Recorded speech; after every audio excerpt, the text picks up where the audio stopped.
अयोध्यापति महाराज दशरथ के दरबार में यथोचित आसन पर गुरु वशिष्ठ, मंत्रीगण और दरबारीगण बैठे थे। अयोध्यानरेश ने गुरु वशिष्ठ से कहा, हे गुरुदेव, जीवन तो क्षणभंगुर है और मैं वृद्धावस्था की ओर अग्रसर होते जा रहा हूँ। राम, भरत, लक्ष्मण और शत्रुघ्न चारों ही राजकुमार अब वयस्क भी हो चुके हैं। मेरी इच्छा है कि इस शरीर को त्यागने के पहले राजकुमारों का विवाह देख लूं।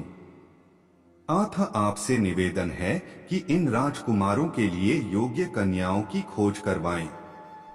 महाराज दशरथ की बात पूरी होते ही द्वारपाल ने ऋषि विश्वामित्र के आगमन की सूचना दी। स्वयं राजा दशरथ ने द्वार तक जाकर विश्वामित्र की अभ्यर्थना की और आदर पूर्वक उन्हें दरबार के अंदर ले आए तथा गुरु वशिष्ठ के पास ही आसन देकर उनका यथोचित सत्कार किया। कुशलक्षेम पूछने के पश्चात राजा दशरथ ने विनम्र वाणी में ऋषि विश्वामित्र से कहा, हे मुनिश्रेष्ठ, आपके दर्शन से मैं कृतार्थ हुआ तथा आपके चरणों की पवित्र धूलि से यह राजदरबार और संपूर्ण अयोध्यापुरी धन्य हो गई। अब कृपा करके आप अपने आने का प्रयोजन बताइए। किसी भी प्रकार की आपकी सेवा करके मैं स्वयं को अत्यंत भाग्यशाली समझूंगा। राजा के विनयपूर्ण वचनों को सुनकर मुनि विश्वामित्र बोले, हे राजन, आपने अपने कुल की मर्यादा के अनुरूप ही वचन कहे हैं। इक्ष्वाकु वंश के राजाओं की श्रद्धा भक्ति गौ, ब्राह्मण और ऋषिमुनियों के प्रति सदैव ही रही है। मैं आपके पास एक विशेष प्रयोजन से आया हूँ। समझिए कि कुछ मांगने के लिए आया हूँ। यदि आप मुझे वांछित वस्तु देने का वचन दें तो मैं अपनी मांग आपके सामने प्रस्तुत करूं। आपके वचन न देने की दशा में मैं बिना कुछ मांगे ही वापस लौट जाऊंगा। महाराज दशरथ ने कहा, हे ब्रह्मर्षि, आप निःसंकोच अपनी मांग रखें। संपूर्ण विश्व जानता है कि रघुकुल के राजाओं का वचन ही उनकी प्रतिज्ञा होती है। आप मांग तो मैं अपना शीश काट कर भी आपके चरणों में रख सकता हूँ।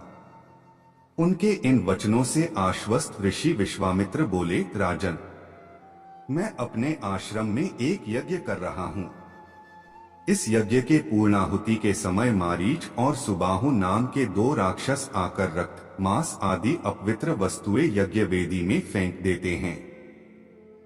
इस प्रकार यज्ञ पूर्ण नहीं हो पाता। ऐसा वे अनेक बार कर चुके हैं। मैं उन्हें अपने तेज से श्राप देकर नष्ट भी नहीं कर सकता, क्योंकि यज्ञ करते समय क्रोध करना वर्जित है। मैं जानता हूं कि आप मर्यादा का पालन करने वाले ऋषि मुनियों के हितैषी एवं प्रजावत्सल राजा हैं। मैं आपसे आपके ज्येष्ठ पुत्र राम को मांगने के लिए आया हूं ताकि वह मेरे साथ जाकर राक्षसों से मेरे यज्ञ की रक्षा कर सके और मेरा यज्ञानुष्ठान निर्विघ्न पूरा हो सके। मुझे पता है कि राम आसानी के साथ उन दोनों का संहार कर सकते हैं। अतः केवल 10 दिनों के लिए राम को मुझे दे दीजिए। कार्य पूर्ण होते ही मैं उन्हें सकुशल आपके पास वापस पहुंचा दूंगा। विश्वामित्र की बात सुनकर राजा दशरथ को अत्यंत विषाद हुआ। ऐसा लगने लगा कि अभी वे मूर्छित हो जाएंगे। फिर स्वयं को संभाल कर उन्होंने कहा, मुनिवर, राम अभी बालक है। राक्षसों का सामना करना उसके लिए संभव नहीं होगा। आपके यज्ञ की रक्षा करने के लिए मैं स्वयं ही जाने को तैयार हूं। विश्वामित्र बोले, राजन, आप तनिक भी संदेह न करें कि राम उनका सामना नहीं कर सकते। मैंने अपने योग बल से उनकी शक्तियों का अनुमान लगा लिया है। आप निःशंक होकर राम को मेरे साथ भेज दीजिए। इस पर राजा दशरथ ने उत्तर दिया, हे मुनिश्रेष्ठ, राम ने अभी तक किसी राक्षस के माया प्रपंचों को नहीं देखा है और उसे इस प्रकार के युद्ध का अनुभव भी नहीं है। जब से उसने जन्म लिया है मैंने उसे अपनी आंखों के सामने से कभी ओझल भी होने नहीं दिया है। उसके वियोग से मेरे प्राण निकल जावेंगे। आपसे विनय है कि कृपा करके मुझे ससैन्य चलने की आज्ञा दें। पुत्रमोह से ग्रसित होकर राजा दशरथ को अपनी प्रतिज्ञा से विचलित होते देख ऋषि विश्वामित्र आवेश में आ गए। उन्होंने कहा, राजन, मैं नहीं जानता था कि रघुकुल में अब प्रतिज्ञा पालन करने की परंपरा समाप्त हो गई है। यदि जानता होता तो मैं कदापि नहीं आता। लो, मैं अब चला जाता हूं। बात समाप्त होते होते उनका मुख क्रोध से लाल हो गया। विश्वामित्र को इस प्रकार क्रुद्ध होते देखकर दरबारी एवं मंत्रीगण भयभीत हो गए और किसी प्रकार के अनिष्ट की कल्पना से वे कांप उठे। गुरु वशिष्ठ ने राजा को समझाया, हे राजन, पुत्र के मोह में ग्रसित होकर रघुकुल की मर्यादा, प्रतिज्ञा पालन और सत्यनिष्ठा को कलंकित मत कीजिए। मैं आपको परामर्श देता हूं कि आप राम के बालक होने की बात को भूलकर एवं निःशंक होकर राम को मुनिराज के साथ भेज दीजिए। महामुनि अत्यंत विद्वान, नीति निपुण और अस्त्र शस्त्र के ज्ञाता हैं। मुनिवर के साथ जाने से राम का किसी प्रकार से भी अहित नहीं हो सकता, उल्टे वे इनके साथ रहकर शस्त्र और शास्त्र विद्याओं में अत्यधिक निपुण हो जाएंगे तथा उनका कल्याण ही होगा। गुरु वशिष्ठ के वचनों से आश्वस्त होकर राजा दशरथ ने राम को बुला भेजा। राम के साथ साथ लक्ष्मण भी वहां चले आए। राजा दशरथ ने राम को ऋषि विश्वामित्र के साथ जाने की आज्ञा दी।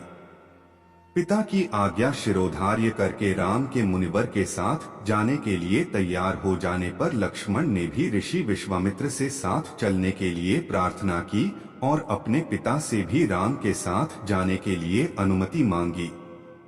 अनुमति मिल जाने पर राम और लक्ष्मण सभी गुरुजनों से आशीर्वाद लेकर ऋषि विश्वामित्र के साथ चल पड़े। समस्त अयोध्या वासियों ने देख कि मंद धीर गति से जाते हुए मुनिश्रेष्ठ विश्वामित्र के पीछे पीछे कंधों पर धनुष और तरकस में बाण रखे दोनों भाई राम और लक्ष्मण ऐसे लग रहे थे मानो ब्रह्मा जी के पीछे दोनों अश्विनी कुमार चले जा रहे हों। अद्भुत कांति से युक्त दोनों भाई गोह की त्वचा से बने दस्ताने पहने हुए थे। हाथों में धनुष और कटी में तीक्ष्ण धार वाली कृपाणें शोभायमान हो रही थीं। ऐसा प्रतीत होता था मानो स्वयं शौर्य ही शरीर धारण करके चले जा रहे हों। लता विटपो के मध्य से होते हुए 6 कोस लंबा मार्ग पार करके वे पवित्र सरयू नदी के तट पर पहुंचे।